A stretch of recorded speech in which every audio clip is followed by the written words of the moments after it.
August মাসের 8 তারিখে সংসদে কেন্দ্র সরকার ওয়াকফ সংশোধনী বিল 2024 পেশ করেন।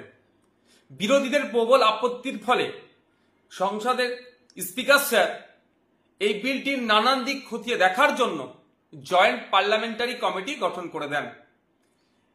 এই জয়েন্ট পার্লামেন্টারি কমিটি এই সংশোধনী বিলের উপরে মতামত চেয়ে মানুষ যাতে মতামত প্রদান করেন তার জন্য একটা নির্দিষ্ট টাইম পর্যন্ত বরাদ্দ করেছিল। তাই আগামী কাল পর্যন্ত এই মতামত প্রদানের সময় থাকছে। যে দুর্ভাগ্যের বিষয়, এই মতামত প্রদানের ক্ষেত্রেও একটা সংকীর্ণতা থেকে গিয়েছে। একটা হচ্ছে টাইম, দ্বিতীয় হচ্ছে এই মতামত প্রদান করতে গেলে হয় ইংলিশে নাহলে হিন্দিতে করতে হবে।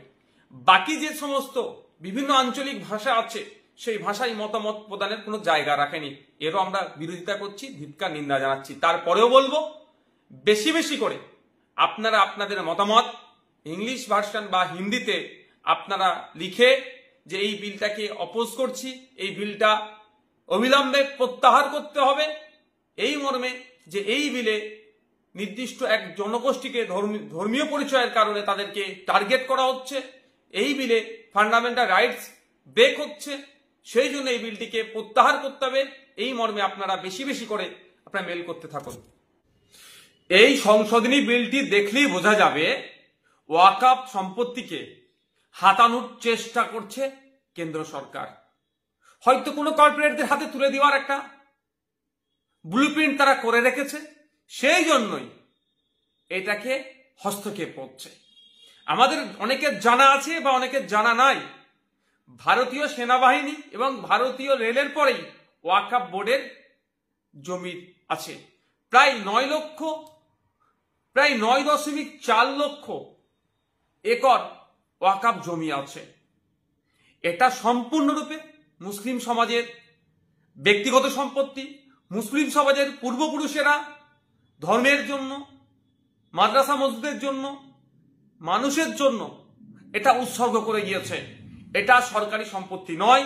সুতরাং সরকার যদি এই ধরনের অবৈধ পন্থা অবলম্বন করে হস্তক্ষেপ করার চেষ্টা করে, কোনোভাবেই এটাকে মেনে নেওয়া যাবে না। এই সংশোধনী অসাংবিধানিক বলে মনে করছি, কারণ সংবিধানের 14, 19, 21, 25 ধারাকে এই সংশোধন লঙ্ঘন করছে। সংবিধানে মানুষের মৌলিক অধিকারকে যেভাবে সুরক্ষিত করেছে, এই সংশোধনী সেই মৌলিক অধিকারকে আঘাত করছে। ধর্মীয় স্বাধীনতা, ধর্মীয় প্রতিষ্ঠান রক্ষার যে অধিকার সংবিধান দিয়েছে, এই সংশোধনী সেটার উপরে আঘাত আনছে। সর্বোপরি ওয়াকফ বোর্ডের নিজস্ব আইন আছে, তাকে নিস্তেজ করে দেওয়ার কারণটা কি? আর যেটা আমাদের ভাবাচ্ছে সেটা হচ্ছে ওয়াকফ বোর্ড গঠনের জন্য নির্দিষ্ট যে সিস্টেম আছে সেটাকেও পরিবর্তন করার চেষ্টা হচ্ছে। সুতরাং এই সংশোধনীকে কোনোভাবেই মেনে নেওয়া যায় না। আমি সমাজের সমস্ত স্তরের মানুষের কাছে আবেদন করছি যে আপনারা সকলে এগিয়ে আসুন, জয়েন্ট পার্লামেন্টারি কমিটিকে আপনারা সকলেই মেল করুন। কারণ আমরা ইতিপূর্বে দেখেছি যে শুধুমাত্র মুসলিমদের সম্পত্তির উপরে আঘাত হবে বা ওয়াকফ সম্পত্তিকে দখল হবে, এরকম চিন্তা ভাবনা এদের নয়। আমার আশঙ্কা, বিগত দিনে থেকে যে আমরা শিক্ষা পেয়েছি, জল জমি জঙ্গলের যে স্বাভাবিক অধিকার আদিবাসীদের, সেখানেও কিন্তু উচ্ছেদ শুরু হয়েছে।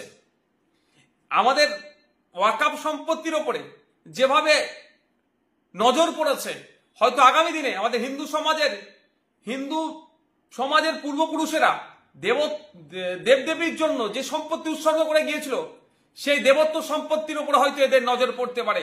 খ্রিস্টানদের গির্জা সহ নানান যে ট্রাস্টের জমি বা বিভিন্ন ট্রাস্টের যে সমস্ত জমি আছে, হয়তো কর্পোরেটদের হাতে তুলে দেওয়ার জন্য আগামী দিনে এই ধরনের কোনো সংশোধনী আনতে পারে। তাই সুতরাং সমাজের প্রত্যেকটা স্তরের মানুষের কাছে আবেদন করছি, এগিয়ে আসুন। ধর্মনিরপেক্ষ ভারতবর্ষকে আমরা আরো শক্তিশালী করি।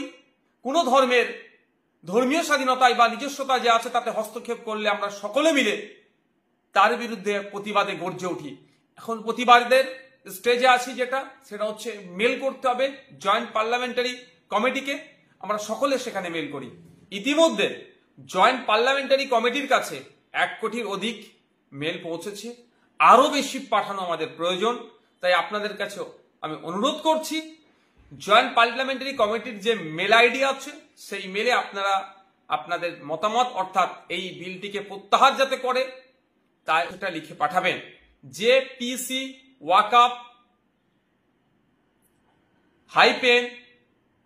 -lss@sansad.nic.in jpcwaqf-lss@sansad.nic.in আপনাদেরকে অনুরোধ করছি এই মেল আইডিতে আপনারা মেল করুন।